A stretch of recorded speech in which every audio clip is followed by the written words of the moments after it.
Russia సంబంధాలు మరోసారి బలపడనున్నాయి. ఈ ఏడాది చివర్లో రష్యా అధ్యక్షుడు పుతిన్ భారత్లో పర్యటించనున్నట్టు ఆ దేశ విదేశాంగ మంత్రి సెర్గీ లవ్రోవ్ ఐక్యరాజ్య సమితి జనరల్ అసెంబ్లీ 80వ సమావేశాల సందర్భంగా ప్రకటించారు. ఈ పర్యటనకు సంబంధించిన విస్తృత ద్వైపాక్షిక అజెండా ఉందని, వాణిజ్యం, సైనిక, సాంకేతికత, కృత్రిమ మేధస్సు వంటి కీలక అంశాల్లో ఇద్దరి మధ్య చర్చలు జరుగుతాయని లవ్రోవ్ తెలిపారు.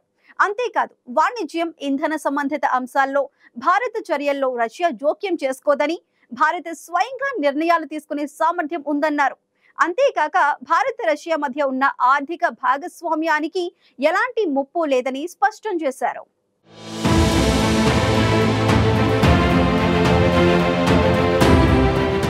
భారత్ రష్యా మధ్య దౌత్య సంబంధాలు ఇటీవల కాలంలో మరింత బలపడ్డాయి. రష్యా నుంచి భారత్ చమురు కొనుగోలు చేస్తోందంటూ అమెరికా భారీగా టారిఫ్లను విధించింది. భారత్ చమురు కొనుగోలు చేయడం వల్లే రష్యా ఉక్రెయిన్పై దాడి చేసేందుకు ఆర్థిక వనరులు వస్తున్నాయని ట్రంప్ ఆరోపిస్తున్నారు. ఈ నేపథ్యంలో రష్యా నుంచి భారత్ చమురు కొనుగోలు చేయడం ఇరు దేశాల సంబంధాలపై విదేశాంగ మంత్రి లవ్రోవ్ కీలక వ్యాఖ్యలు చేశారు. ఈ ఏడాది డిసెంబర్లో రష్యా అధ్యక్షుడు పుతిన్ భారత్లో పర్యటించనున్నట్లు లవ్రోవ్ ప్రకటించారు. ఈ పర్యటనకు విస్తృత ద్వైపాక్షిక అజెండా ఉందని, వాణిజ్యం, సైనిక సహకారం, సాంకేతికత, finance, humanitarian, health care, hitech, కృత్రిమ మేధస్సు, ఎస్సీఓ, బ్రిక్స్లో కోఆర్డినేషన్ వంటి అంశాలు చర్చకు వస్తాయని తెలిపారు.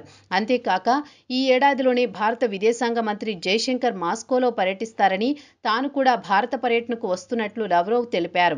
వాణిజ్యం, ఇంధన అంశాల్లో భారత్ విషయంలో తాము జోక్యం చేసుకోబోమని, భారత్కు స్వయంగా నిర్ణయాలు తీసుకునే సామర్థ్యం ఉందని కొనియాడారు. భారత్ రష్యా మధ్య ఉన్న ఆర్థిక భాగస్వామ్యానికి ఎలాంటి ముప్పు లేదని మంత్రి సెర్గీ లవ్రోవ్ తెలిపారు. ఐక్యరాజ్య సమితి జనరల్ అసెంబ్లీ 80వ సమావేశంలో సెర్గీ లవ్రోవ్ మాట్లాడుతూ ఈ మేరకు వ్యాఖ్యలు చేశారు.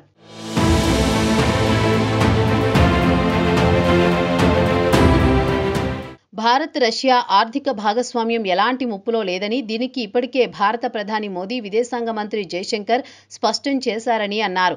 భారత్ తన భాగస్వాములను తానే ఎంచుకుంటుందని, అమెరికా భారత్ ద్వైపాక్షిక వాణిజ్యాన్ని మెరుగుపరచడానికి అమెరికాకి ఏవైనా ప్రతిపాదనలుంటే భారత్ వాటిపై చర్చించడానికి సిద్ధంగా ఉందన్నారు. అయితే వాణిజ్యం, పెట్టుబడులు, ఆర్థిక, సైనిక, సాంకేతికత, ఇతర సంబంధాల విషయమై భారత్ ఇతర దేశాలతో మాత్రమే చర్చిస్తుందని, ఆ దేశాలకి అది సంబంధించిన విషయం అని సెర్గీ లవ్రోవ్ తెలిపారు. భారత్ జాతీయ ప్రయోజనాల పట్ల రష్యాకు పూర్తి గౌరవం ఉందన్నారు.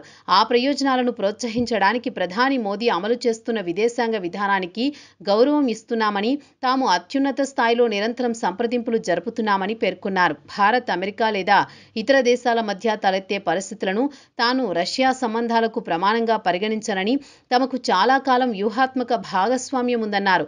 చైనాలో జరిగిన ఎస్సీఓ సదస్సులో భారత ప్రధాని మోదీ, రష్యా అధ్యక్షుడు వ్లాదిమిర్ పుతిన్ సమావేశమయ్యారని, డిసెంబర్లో పుతిన్ ఢిల్లీలో పర్యటించనున్నారని లవ్రోవ్ తెలిపారు.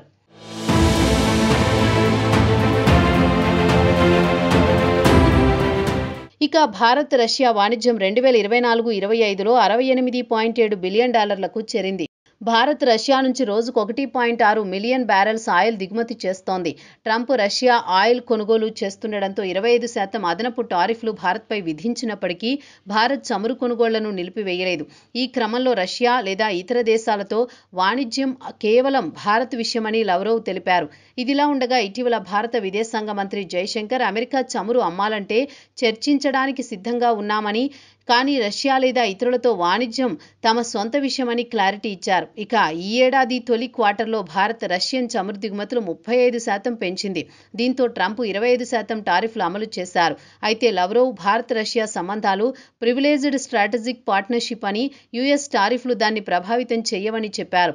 భారత్ యుఎన్ఎస్సీ పర్మనెంట్ సభ్యత్వానికి మద్దతుగా రష్యా ఉందని పేర్కొన్నారు. 1971లో భారత్ రష్యా మధ్య సంబంధాలు ఫ్రెండ్షిప్ ట్రీటీతో ప్రారంభమయ్యాయి. భారత్కు కేవలం చమురు సరఫరా చేయడమే కాక Russia S-400 missile system, AK-203 rifles వంటి సైనిక సహకారం అందిస్తోంది. ఏఐ, స్పేస్, డిఫెన్స్ రంగాల్లో కొత్త ఒప్పందాలు జరుగుతున్నాయి. యుఎస్ ఆంక్షలు ఒత్తిడి చేస్తున్నప్పటికీ భారత్ స్వతంత్ర విదేశాంగ విధానాన్ని కొనసాగిస్తోంది. యుఎస్ ఆంక్షలపై భారత్ స్వతంత్రతను లవ్రోవ్ కొనియాడడం, రష్యా, భారత్ల మధ్య ఉన్న సంబంధాలను మరింత బలోపేతం చేస్తున్నారు. అయితే యుఎస్ భారత్ డిఫెన్స్ డీల్లో క్వాడ్ సహకారం భారత్ను బ్యాలెన్స్ చేస్తోంది.